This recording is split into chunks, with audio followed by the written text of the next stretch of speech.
आप सभी जितने भी कम्युनिटी हेल्थ ऑफिसर के लिए आप लोग अप्लाई किए हो, आपको बहुत इम्पोर्टेंट जानकारियाँ आपको मिलेंगे एग्ज़ाम से रिलेटेड।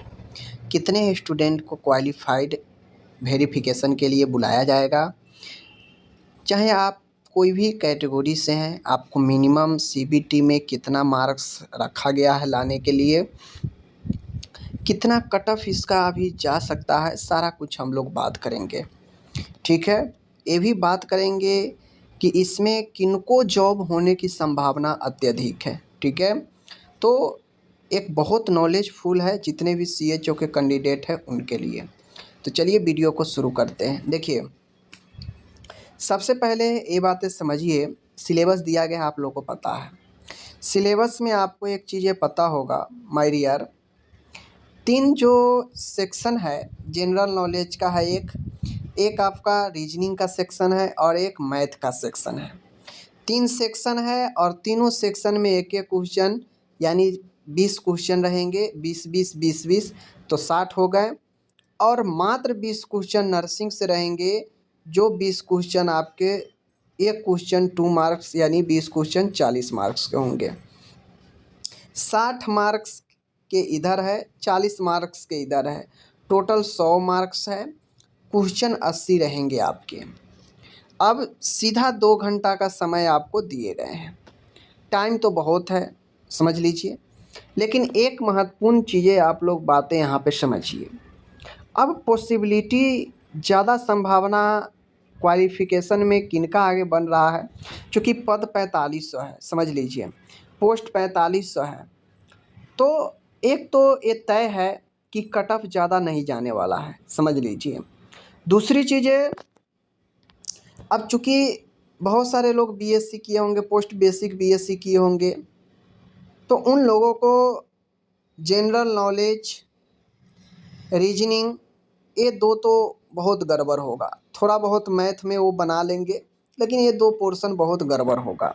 खासकर उनको जो लोग बिल्कुल ही एक्स्ट्रा नहीं पढ़े हैं नर्सिंग के अलावा। अब चूँकि जो लोग बायो से किए होंगे तो अपना जो है मैट्रिक के बाद इंटर पढ़े होंगे बायो से, तो वहाँ वो अच्छे से पढ़े होंगे, समय नहीं मिला होगा। फिर उसके बाद वो बीएससी में आ गए होंगे, 4 साल वहाँ पढ़े होंगे, तो फिर उनको जो है समय नहीं मिला रीजनिंग जीके पढ़ने का। तो उस हिसाब से इन लोगों को दिक्कत है। अब जो जीएनएम के कैंडिडेट है, जो जीएनएम के बाद पोस्ट बेसिक बीएससी नर्सिंग कर रखे हैं और वो फॉर्म भरे होंगे, तो उनको थोड़ा सा जो है मजबूती है, क्योंकि आपको पता होगा कि जीएनएम वो भी कर लेते हैं जो आर्ट्स वगैरह कॉमर्स वगैरह से इंटर किए हैं, और जो आर्ट्स कॉमर्स से जीएनएम इंटर किए हैं तो थोड़ा बहुत वो जीके उके वगैरह रीजनिंग वगैरह इधर उधर पढ़ लेते हैं कंपटीशन के लिए। ठीक है, दूसरी चीज़ें, जो जीएनएम करते हैं तो वो गारंटी नहीं है कि वो पूरे के पूरे जीएनएम अच्छे से पढ़ते ही हैं। गारंटी तो ये भी नहीं है कि आज के समय में बीएससी नर्सिंग वाले भी पूरे 4 साल बढ़िया से पढ़ते हैं, गारंटी तो उनका भी नहीं है।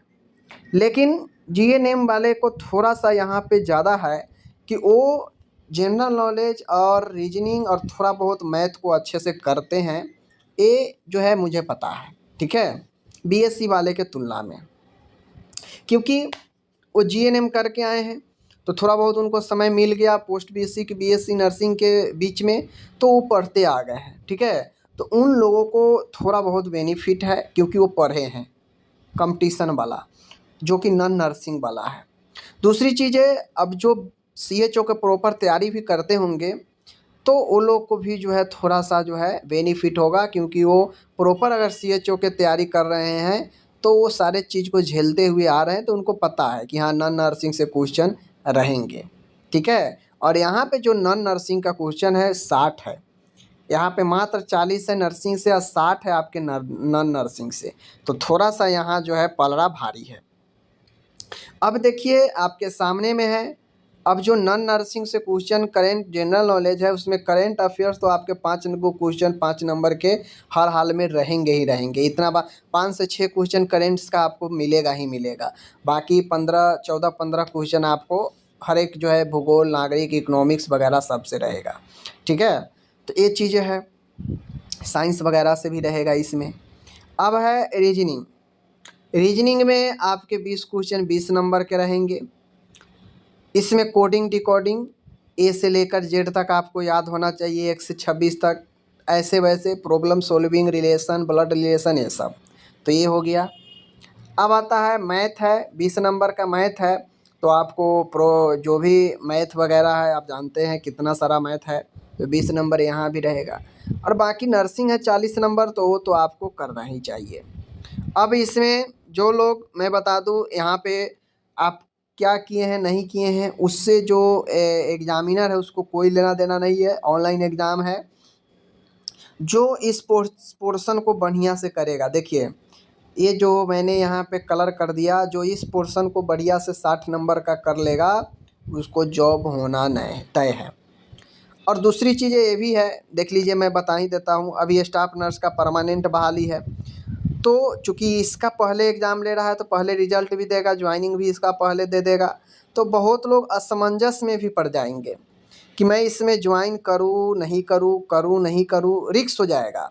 इसलिए रिस्क हो जाएगा क्योंकि सीएचओ में पता है आप लोग को कि सीएचओ में कंडीशन है कि भाई पहले बॉन्ड जमा कीजिए 1000 का। बॉन्ड बनेगा कि मैं 6 महीना का रुपया अगर मैं अभी छोड़ देता हूँ, वर्क 18 महीना से पहले अगर छोड़ रहा हूँ तो मुझे 6 महीना का सैलरी जमा करना पड़ेगा।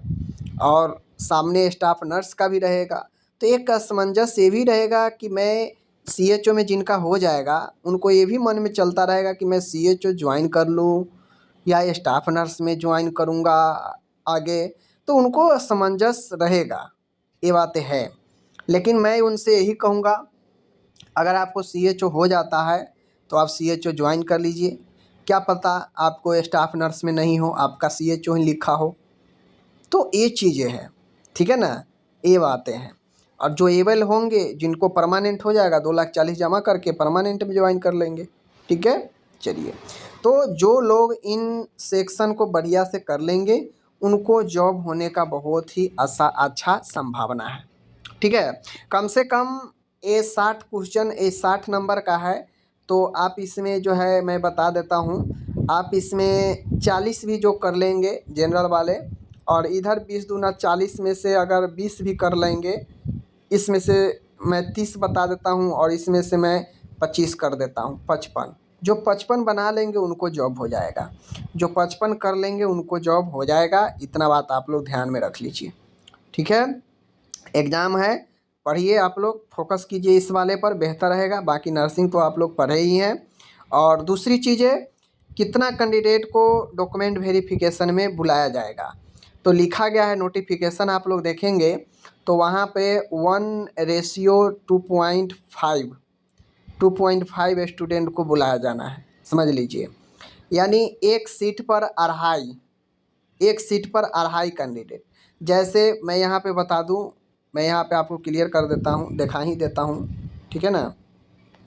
देखिए यहाँ पे, देखिए आप लोग, यहाँ पे है सीबीटी में उत्तीर्ण अभ्यर्थी को कोटिवार रिक्त के अनुसार मेगा क्रम में अधिकतम 1:2.5 के अनुपात में प्रमाण पत्र सत्यापन हेतु आमंत्रित किया जाएगा। प्रमाण पत्र सत्यापन में सफल अभ्यर्थियों को कोटिवार रिक्त एवं लागू आरक्षण नियमों के आधार पर अंतिम मेगा सूची निर्धारित की जाएगी।